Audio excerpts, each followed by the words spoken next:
என் தேவைகளை காட்டிலும் என் தேவன் பெரியவரே.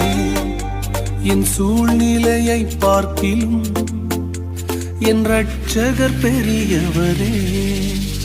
என் தேவைகளை காட்டிலும்